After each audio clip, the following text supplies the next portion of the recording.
dar início a este ciclo de conversas sobre educação com uma conferência do professor Dr. David Justino. É a primeira de um conjunto de outras que se seguirão e, portanto, agradeço a vossa presença aqui e passo a anunciar o professor David Justino aqui à minha esquerda, que depois irei apresentar um bocadinho mais formalmente, o Dr. Jorge Raposo, diretor da Escola Superior de Educação, agradeço a presença e dou então a palavra ao Sr. Diretor. Antes de mais, boa tarde a todos. É muito prazer em tê-los aqui a debater sobretudo um problema que é tão pertinente e tão importante para a nossa nação, inclusivamente. Obviamente, tudo passa pela educação e, obviamente, estamos perante um dos maiores especialistas nesta área. Ele pode-se considerar quase como se fosse da casa. Esteve aqui há 5 anos de celebrar os nossos 25 anos. Tivemos, obviamente, muito prazer e lembro-me da comunicação que foi feita, que foi de facto extremamente sempre cheio de conteúdo, como sei que vai ser agora. E, portanto, para nós é um gosto enorme ter-lo aqui na nossa presença e sabemos que vai dizer sempre coisas acertadas, para além da estima pessoal que tem, obviamente, pelo seu professor. Vou passar então a palavra. Pronto, então espero que seja uma boa, pelo menos frutuoso, um momento frutuoso, que chegamos e possamos sair daqui com novas noções sobre aquilo que são os problemas da educação em Portugal neste momento. Muito bom. Em primeiro lugar, permitam-me que faça só a explicação desta imagem que está aqui atrás de nós projetada. É uma experiência que vamos aqui fazer. É um programa, uma aplicação que se chama Slido, que é um método de participação, organização de intervenção. As pessoas que tiverem os seus telemóveis ligados à rede podem, não precisam nem sequer instalar, basta terem isto a correr, Slido, e com aquela password que ali está, que é Y176, estão à partida inscritos neste evento.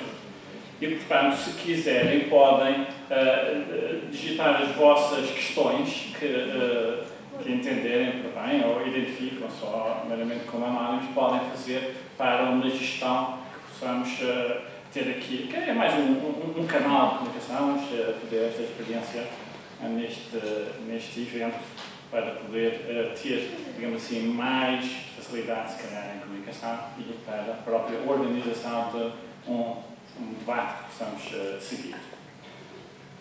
Ora bem, deixem-me só explicar, portanto, que este ciclo de conferências é dinamizado, organizado pelas comissões de curso do CTESP de apoio à infância, da licenciatura em ensino básico e do curso de mestrado em educação escolar e ensino primeiro ciclo.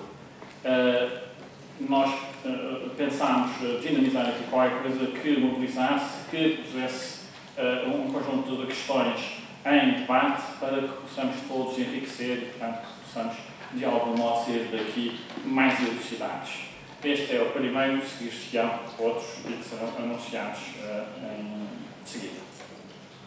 Ora bem, para iniciar, também gostaria de agradecer todo o apoio que tivemos das várias instituições, do Politécnico, do GICOM, da Escola Superior de Educação e, portanto, é com grande prazer que temos aqui hoje o professor David Justino.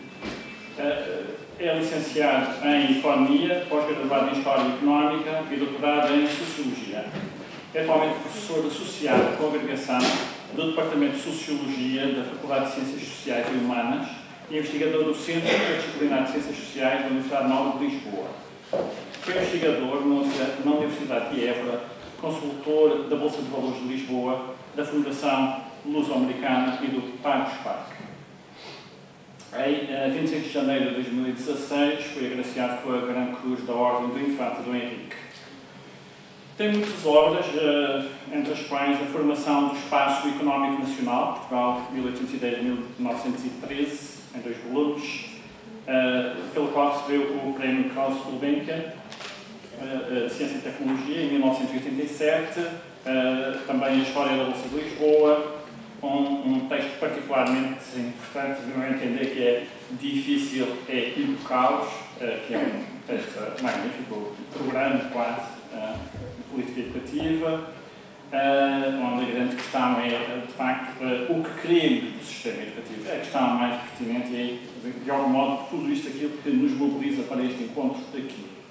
A sua análise nesse livro centra-se em 3 dimensões: mais educação, melhor educação e maior equidade social.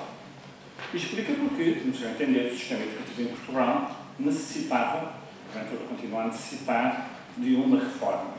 Escreveu muitas outras obras, publicou muitas outras obras, relatórios, participou em muitos volumes coletivos, todos eles, naturalmente, com um grande interesse. A sua última obra, Fontismo, Liberalismo numa Sociedade Iliberal, valeu ao professor David Justino o Prémio Grêmio Literário 2016. Foi Ministro da Educação de 6 de abril de 2002 a 17 de julho de 2004. Enquanto Ministro da Educação teve apenas a tutela do ensino básico e secundário, já que na altura o ensino superior passou para a responsabilidade do Ministério da Ciência. O programa, de algum modo, para este exercício do Ministério foi mais e melhor educação para todos, era o lema, o leitmotiv. Também teve um percurso político, foi eleito em 1993 como vereador da Câmara Municipal do Eiras, assumiu os louros da cultura e da habitação social, cumpriu 2 mandatos nesse Conselho, foi eleito em 1999 deputado à Assembleia da República, também foi vice-presidente da Comissão Política Distrital de Lisboa do Partido Social Democrata, desempenhou, portanto, as funções de ministro. Foi reeleito deputado à Assembleia da República em março de 2002 e é atualmente presidente do Conselho Nacional de Educação. E é nessa qualidade que vem aqui hoje falar-vos. Sr. Professor, muito obrigado pela sua disponibilidade, pela sua participação, pela sua deslocação a esta instituição e damos então a palavra. Boa tarde a todos. Quero começar por agradecer o convite, as boas-vindas e pedir-vos desculpa o meu atraso, mas digamos ali uma paragem antes de chegar a Ferreira fez-me demorar um bocadinho mais de tempo. Tinha que comer qualquer coisa, que senão apanhar esta tarde sem fazer. Bom, o tema que me pediram não foi um tema muito preciso, dando-me assim alguma liberdade, precisamente para poder dissertar sem vos chatear. Sempre o grande desafio é onde é que nós conseguimos dissertar sem provocar o tédio de quem nos está a ler. E assim, nesse sentido, embora vá pegar nos aspectos da organização escolar, e trouxe precisamente aqui os 2 últimos estudos do Conselho Nacional de Educação, um sobre a oração escolar as turmas, que está descarregável do site do CNE, e um outro sobre a organização escolar, o tempo, ou seja, a forma como o tempo escolar está organizado, nos vários, enfim, um pouco por todo lado, porque há uma grande diversidade de escolas, e a diversidade da oração escolar também existe, não muito, mas existe. Mas eu preferia, eventualmente, pegar num outro tema, depois devemos passar, e tem em grande parte a ver com, no fundo, aqueles que têm pela frente o desafio de representar, de certa forma, concretizar as ideias que sustentam a instituição escolar, e vão ter que se confrontar com isso quando se profissionalizarem, quando forem colocados a assinar. Estou a pensar, primeiro, nos alunos da ES, fundamentalmente, e tentar também transmitir-vos 2 ou 3 ideias, que não deixam de ser 2 ou 3 mensagens, precisamente sobre esta mesma temática.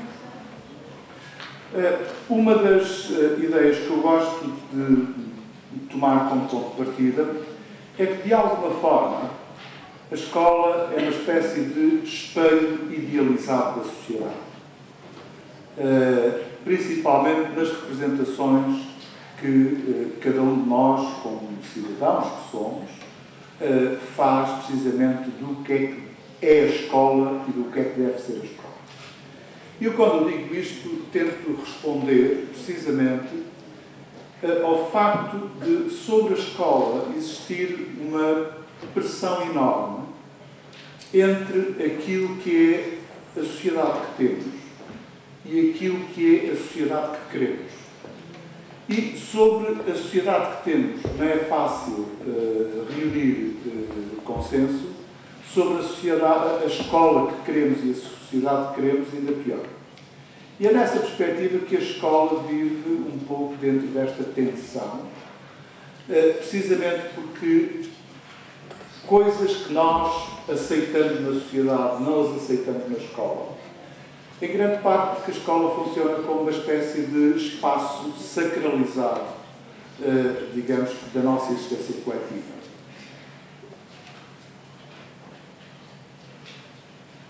Isto é uma técnica que eu já utilizo regularmente. E, portanto, perceber que algumas das dificuldades que vocês vão encontrar na vossa profissão têm grande parte a ver com o facto de vocês serem uma espécie de mediadores nesta tensão constante que existe entre aquilo que temos e aquilo que queremos ou aquilo que ambicionamos. E a escola é, por natureza, um projeto de futuro. É sempre um projeto de futuro. Só que sobre essa escola fazem parte da sua cultura, fazem parte da sua dimensão institucional, aquilo que nós poderemos designar que são não só os mitos sobre a qual se construiu esta escola com que nos confrontamos, mas também as utopias que em torno dela se podem esboçar. Quer queiramos, quer não, a instituição escolar e aquilo que nós costumamos designar a escola massas, ou a escola massificada, está muito associado a duas ideias, uma mais pronunciada durante a sua primeira fase do século XIX e outra mais evidente na segunda fase, em especial no período pós-Segunda Guerra Mundial. A primeira ideia é a ideia de progresso, ou seja, de que a escola é, acima de tudo, um instrumento de progresso, independentemente de se saber até que ponto o que é que nós entendemos por progresso. Mas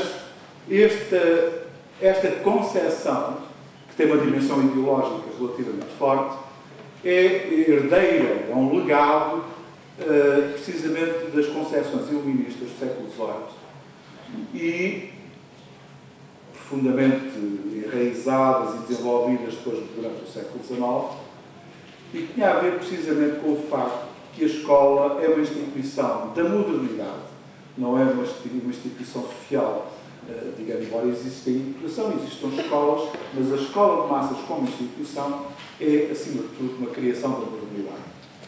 E essa criação e essa modernidade vive em grande parte de um processo de racionalização e, acima de tudo, de um processo de construção do homem novo, da construção do indivíduo, a partir de um conjunto de pressupostos, quer sejam pressupostos de ordem mais moral, quer pressupostos de ordem, que eu diria, mais racional. E nessa perspectiva, quando nós falamos ainda hoje de qual é a função da educação, nós tendemos a associar a função da educação à necessidade de progredir. Ainda hoje estive precisamente numa conferência de lançamento de um estudo sobre o insucesso escolar na Gulbenkian, promovido pela EPIS, os Empresários pela Inclusão Social, e numa das intervenções iniciais fez-se um elogio claro ao papel da escola como instrumento de desenvolvimento. Ou seja, nós continuamos a pensar que a escola é fundamental precisamente para que nós possamos progredir e que nos possamos desenvolver como sociedade, como cultura, de certa forma também como pessoas. E tem sempre essa dupla dimensão. Uma dimensão pessoal, que é a dimensão do desenvolvimento individual, das capacidades que nós adquirimos e desenvolvemos para podermos enfrentar a vida futura, a vida adulta, e ao mesmo tempo a segunda dimensão, que é a dimensão social. Ou seja, criou-se de certa forma a ideia que os economistas designam por externalidade positiva, de que para além da satisfação de uma necessidade individual, que a educação e a escola satisfaz uma necessidade coletiva, que é a de poder, de forma sustentada, progredir e desenvolver-se visando o futuro. Essa é a primeira ideia. A segunda ideia é de que é possível fazer da escola um autêntico instrumento de promoção social e, eu diria que, em muitos casos, de promoção da igualdade social. Ou seja, que a escola pode ser um instrumento fundamental no esbatimento das desigualdades sociais características das sociedades capitalistas atuais. Ora bem, estes são, na minha opinião, os dois grandes mitos que nós temos vindo há mais de 2 séculos a alimentar. Porquê? Porque é que eu digo que são mitos? Porque não há nenhuma demonstração científica que nos permita dizer que o facto de termos mais educação quer dizer que vamos ter mais desenvolvimento. Eu estou a dizer isto com a maior das aberturas, na perspectiva de dizer que há uma coisa é haver uma relação quase estatística. É de que as sociedades mais desenvolvidas geralmente são aquelas também que são sociedades mais escolarizadas. Isso é conhecido. O problema é que nós não conhecemos adequadamente quais são os mecanismos que fazem e que estabelecem a relação causal. Ou seja, uma coisa é nós constatarmos uma relação, outra coisa é tentarmos explicar qual é a relação causal que existe entre uma coisa e outra. Porque, se é certo que a educação, de acordo com as teorias do capital humano, produz mais competências, produz mais capacidades nos indivíduos, e isso vai permitir que esses indivíduos possam assumir encargos, posições, tarefas, funções mais complexas e, portanto, mais criadoras de valor. Também é verdade, muitas vezes são as sociedades mais ricas, aquelas que já têm um bom nível de desenvolvimento, que permitem um maior investimento em educação.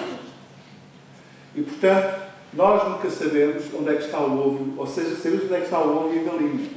Só nunca sabemos o que é que nasce primeiro. E nessa perspectiva, retenhamos a ideia de que, na verdade, há uma associação muito estreita entre uma coisa e outra. Agora, um mecanismo que liga uma coisa à outra, um mecanismo causal, não há nenhuma teoria neste momento que consiga de forma inequívoca responder isso. Segundo aspecto que eu julgo que é relativamente importante é que há a ideia de progresso material. Está associada também à ideia de progresso moral e progresso social. E essa ideia de progresso moral e progresso social, de alguma forma, também tem uma concepção que eu diria que é uma concepção mítica. Que é dizer que, quanto mais escolarizados forem os cidadãos de um determinado país, mais tolerantes são, mais informados são, melhores decisões tomam, melhores cidadãos podem ser. E, portanto, não é só a dimensão material, não é? É também aquilo que nós designamos da dimensão moral e a dimensão social, levando a precisamente que, em extremo, a partir da altura em que nós possamos proporcionar a todos os indivíduos o mesmo tipo de escolaridade, a probabilidade de termos menos desigualdades sociais é maior. Porquê é que eu digo que é mito? Porque também nada está provado que assim seja. Ou seja, é bom que possamos até pensar assim, porque isso valoriza o papel da escola, e eu, como professor, penso que até tenho uma responsabilidade acrescida em poder lutar por esses dois desígnios, Mas, cientificamente, não há nada que nos permita dizer que sociedades que se tornam mais igualitárias que o fizeram através da educação. Não sabemos também, tal como na primeira, qual é o ovo e qual é a galinha. Ou seja, não sabemos se é o facto de serem sociedades com um nível de regulamentação visando princípios da igualdade que proporciona depois maior igualdade educativa, e a maior igualdade educativa pode reproduzir maior igualdade social, ou se é a escola, por si, que, enquanto mecanismo de ruptura com o passado, enquanto projeto de criação de uma nova sociedade, se a escola tem esse poder de combater as desigualdades sociais e de proporcionar mais oportunidades, não só no acesso aos principais bens, porque isso é aquilo que nós designamos de igualdade de oportunidades, mas também igualdade na participação e igualdade nos resultados. E, portanto, de certa forma, nós estruturamos todas as nossas concepções da escola em torno, precisamente, daquilo que eu designaria destes quase mitos que construímos ao longo de mais de 2 séculos e que são pilares da própria cultura ocidental.